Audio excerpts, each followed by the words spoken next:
La caravana, agobiada por el calor estival, avanzaba pesadamente por entre los riscos de Cabrafuentes y Covadilla. Y al llegar a una pequeña ciénaga acunada por las montañas, el hato se precipitó hacia la fuente para abrevar, pero el pastor Pascual Bailón, que observaba el agua, detuvo la manada porque la turbiedad del líquido denotaba que no podía beberse. Y ante la contrariedad de su compañero Juan Aparicio, le pidió humildemente que tuviera un poco de paciencia, a lo que accedió su amigo con desgano. Entonces Pascual tomó su cayado, se alejó un poco, se puso de rodillas a orar y luego a escarbar la tierra con las manos y su vara hasta que abrió un hoyo en forma de canoa amplia y profunda. En poco tiempo el hueco se rebosó de agua cristalina y por fin las ovejas y los extenuados pastores pudieron saciar la sed y después de agradecer a Dios por el milagro, tomaron un reparador baño, sacaron lo necesario para preparar sus alimentos, instalaron su campamento y permanecieron varios días en esa hondonada abrigada y segura, en la que sobraba el agua y había suficiente forraje para el rebaño. De ese mismo manantial al que llamaron la Fuente de Pascual, bebieron varias generaciones pastoriles y muchos años después, Juan Aparicio erigió una cruz en acción de gracias y como recuerdo de San Pascual Bailón. Pascual Bailón Lluvero, nacido el 16 de marzo de 1540 en Torrehermosa, España, recibió ese nombre por haber nacido el día de la Pascua de Pentecostés y sus fervientes padres, consecuentes con su inquebrantable piedad,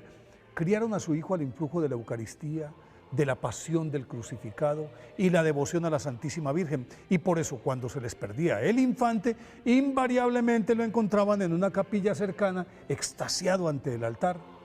práctica que debió abandonar cuando a los 10 años su padre le encomendó el cuidado del rebaño familiar, y entonces suplió sus visitas cotidianas al sagrario por la aguda contemplación de la obra divina representada en la naturaleza exuberante, y en medio de la soledad aprendió a leer y a escribir apoyado únicamente por un devocionario que su madre le había regalado y poco a poco se convirtió en hombre de oración, ayuno, penitencia. A los 18 años dejó la tutela paternal y se dedicó a pastorear hatos ajenos hasta que el 2 de febrero de 1564, a los 24 años,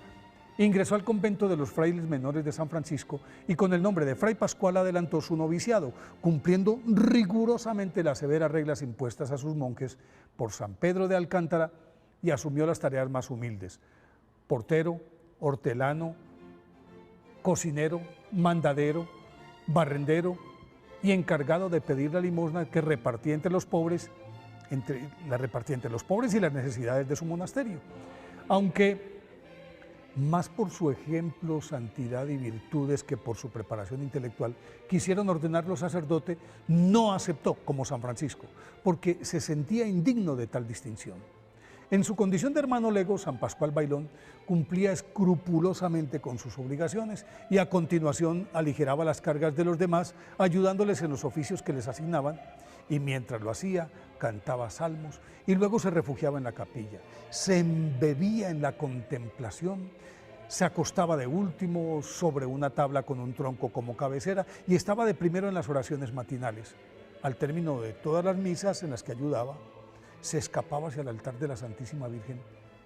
y delante de ella comenzaba a danzar en indecibles raptos místicos de los que solo salía cuando los sacudían sus compañeros, y aunque realizaba toda suerte de milagros, curaba enfermos, hacía brotar agua de las peñas, multiplicaba los alimentos y reconciliaba a los enemigos, trataba de que nadie se enterara. A pesar de su poca preparación, daba unas muestras sorprendentes de elocuencia, de sabiduría y profundidad doctrinal, como sucedió cuando camino a París, donde debía llevarle a su superior un importante mensaje, fue asaltado por los hugonotes que le inquirían sobre si era cierta la presencia de Jesús en la hostia Y la respuesta de San Pascual Bailón fue tan brillante que al quedarse sin argumentos, los impotentes y airados protestantes estuvieron a punto de lincharlo. Lo apedrearon y lo dejaron abandonado porque lo dieron por muerto. Su vida austera y las mortificaciones a las que se sometía constantemente a su maltrecho cuerpo lo minaron de tal forma que al final de su vida San Pascual Bailón iba a gatas a los oficios divinos y no permitía que nadie le ayudara, hasta que el 17 de mayo de 1592, fiesta de la Pascua de Pentecostés, murió en el convento alcantarino del Rosario de Villarreal de los Infantes. Fue canonizado por el Papa Alejandro VIII en 1690. Por eso hoy día de su festividad, pidámosle a San Pascual Bailón que nos enseñe a ser humildes y obedientes a la voluntad divina.